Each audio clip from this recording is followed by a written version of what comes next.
ሻሎም የተወደዳችሁና የተከበራችሁ የዋሳፌ ግሩፕ ቻናል ተከታዮች ሰላምና ጸጋ ለእናንተ ይሁን።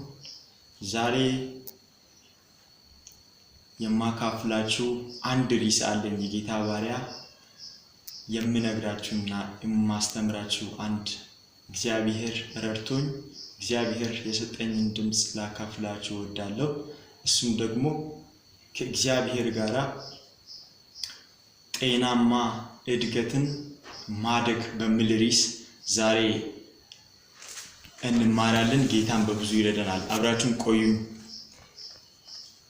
ከእግዚአብሔር ጋር ጤናማ የሆነ እድገትን ማድረግ በሚል ርዕስ ስንማር ቀጥታ ወደ ቲፍ ሲገባ አንደኛ ቲፍ እግዚአብሔርን ማወቅ፣ እግዚአብሔርን ራሱን ማወቅ ማለት እግዚአብሔርን ማወቅ ማለት ባህሪውን ማወቅ ማለት ነው። ባህሪውን ማለት ነው። ለአንድ ሰው ባህሪ አለው። ያ ባህሪም ደግሞ ለማወቅ ከፈለግን የሱም ባህሪ ለማወቅ ከፈለግን ጸባይ ምን አይነት ጸባይ አለው ብለን እንደምናውቀው እግዚአብሔርን ልክ ባህሪውን ማወቅ ስንል እግዚአብሔር ፍቅር እንደሆነ ሁላችንም እናውቃለን። እግዚአብሔር ቸር እንደሆነ ሁላችንም እናውቃለን። እግዚአብሔር ደግሞ መሐሪ እንደሆነ፣ እግዚአብሔር ትሁት እንደሆነ እንደዚህ ይላል። የጌታችን ኢየሱስ ክርስቶስ እንደዚህ አለ። ለደቀ መዛሙርት ሲናገር እንደዚህ ነበር ያለው፣ እኔ የዋህና በልቤም ምን አለ ትሁት አለ። እንደዛው ልክ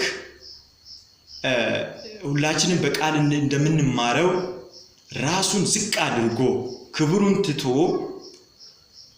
ከሰው ልጅ ጋር የተቀላቀለ ትህትና የለበሰ አምላክ እንደሆነ እናውቃለን። ከዛም በላይ ደግሞ እግዚአብሔር ማንንም አይንቅም ቃል እንደሚል ልክ የእግዚአብሔር ባህሪ እንደዛ ነው። እግዚአብሔርን ባህሪውን በማወቅ እግዚአብሔርን ማንነቱን በማወቅ ምን አይነት ባህሪ አለው፣ እግዚአብሔር ምን አይነት ነገርን ነው የሚወደው ብለን የእግዚአብሔርን ባህሪ በማወቅ ከእግዚአብሔር ጋር ጤናማ እድገትን ማድረግ እንችላለን። ወደ ሁለተኛው እንደዚህ ይላል።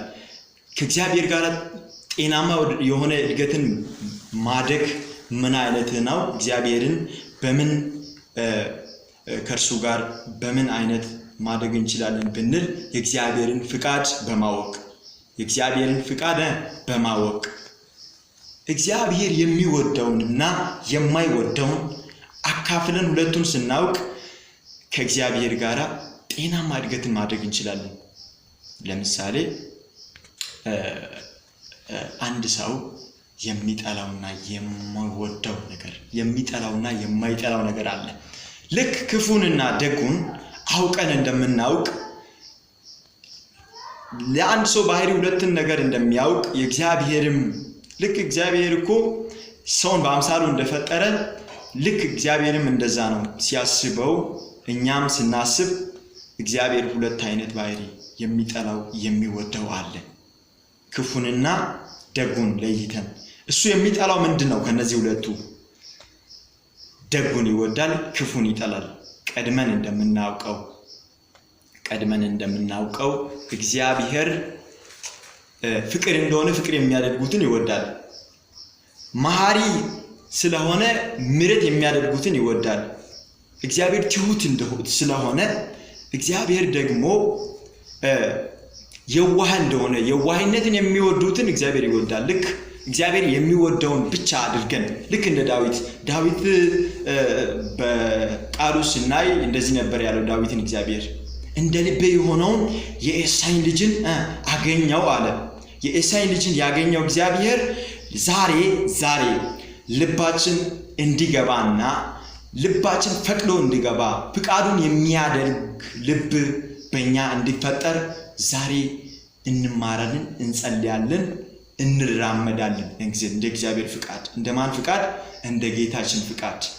ኢየሱስ ጌታ ነው። ሃሌሉያ። ልክ እግዚአብሔርን ፍቃድ ማድረግ ስንል በቃ ለኢየሱስ እንኑር ለማለት ፈልጋለሁ። ለኢየሱስ እንኑር፣ እንደ ማቴዎስ እንከተል። ማቴዎስ በዘመኑ ጌታችን የተከተለ አምላክ ነው። ጌታችን ኢየሱስ ክርስቶስን የሚወድ የሚከተል አምላክ ነው። እሱ የሚለውን የሚል አምላክ ነው። ገብታችኋል? እንደ ዘኪዮስ ወደ ቤታችን